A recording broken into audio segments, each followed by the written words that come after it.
సినిమాల్లో విజయాలకే విలువ ఉంటుందని ప్రముఖ నవల రచయిత ఎండమూరి దర్శకుడు కోదండ రామిరెడ్డిలు అన్నారు. 36వ పుస్తక మహోత్సవంలో భాగంగా గురువారం నిర్వహించిన జుగల్బందీ కార్యక్రమాన్ని నిర్వహించారు. అలనాటి అభిలాష, వేట లాంటి సినిమాల అనుభవాలను శ్రోతలతో పంచుకున్నారు. విజయవాడ పుస్తక మహోత్సవం విజయవంతంగా కొనసాగుతుంది. వేలాది మంది పాఠకులు ప్రదర్శనకు విచ్చేస్తున్నారు. ప్రతిరోజు కొన్ని నూతన పుస్తకాల ఆవిష్కరణతో పాటు పలు అంశాలపై రచయితలు, సాహిత్యవేత్తలు పాల్గొని చర్చా వేదికలు నిర్వహిస్తున్నారు. అందులో భాగంగా గురువారం సాయంత్రం ఇందిరాగాంధీ స్టేడియంలోని పుస్తక ప్రదర్శనశాల వేదికగా ఎండమూరి వీరేంద్రనాథ్, కోదండ రామారెడ్డిలు జుగల్బందీ నిర్వహించారు.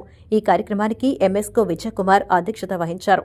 ఎండమూరి నవలలు, కోదండ రామారెడ్డి దర్శకత్వాలను, ఆనాటి మధుర గీతాలను పరిచయం చేశారు. పాపులర్ నవలలను సినిమాలుగా మార్చడం సంక్లిష్టమైన కళలో విజయవంతమైన దర్శకుడు కోదండ రామారెడ్డిగా అభివర్ణించారు.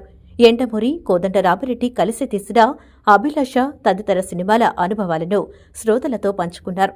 తమ సినిమాలను ప్రేక్షకులు తిరస్కరించినప్పుడు కొద్దిసేపు బాధ కలిగినా త్వరలోనే తేరుకుంటామని కోదండ రామిరెడ్డి చెప్పారు. వేట సినిమా విఫలమవుతుందని ముందే చెప్పానన్నారు. అభిలాషలో సంధ్యపుద్దుల కాడ సంపంగ నవ్వింది పాట మొదట్లో వద్దు అనుకున్నా ఆ తర్వాత సూపర్ హిట్ అయిందన్నారు. వి మధుసూదనరావు, రాఘవేంద్రరావులు దర్శకత్వంలో తనకు గురువులని చెప్పారు. మీరు నవల్లో ఏమి రాశారు అవన్నీ నాకు ఎపిసోడ్స్ అన్ని చెప్పండి అని ఆ ఎపిసోడ్స్ చెప్పించుకొని కొన్ని సినిమాకి పనికిరావు అని ఇవన్నీ పక్కన పెట్టి ఇంకో అంటే చాలా ఇబ్బంది పెట్టాను వీరేంద్రనాథ్ గారిని. ఆయనకి ఎప్పుడు కోపం రాలేదు పాపం.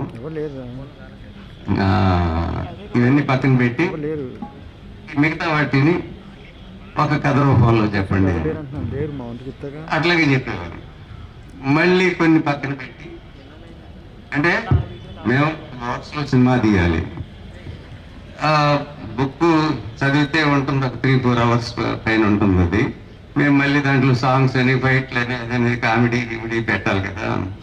సో అందుకని అన్నీ కట్ చేసుకుంటూ అట్లా ఫైనల్గా అభిలాష్ అనే ఒక నవల్ని సినిమా రూపంగా తయారు చేసుకుని షూటింగ్ మొదలుపెట్టాము.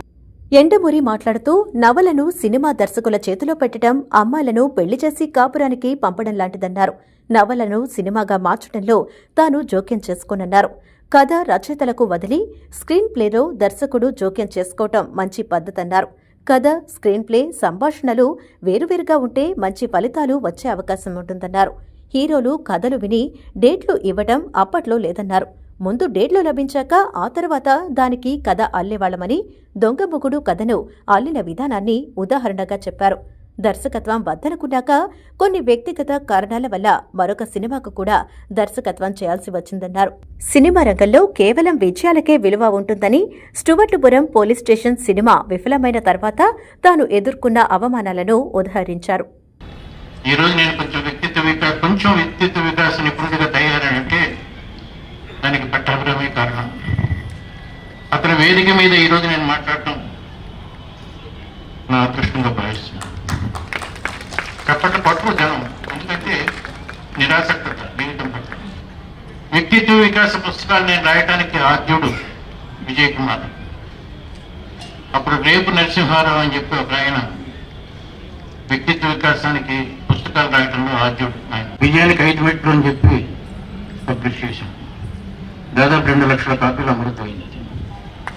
ఆ విజయ్ కుమార్కి పట్టాభిరామిని స్మరించుకుంటూ ఈ ఉపన్యాసం ప్రారంభించడం నాకు చాలా సంతోషం.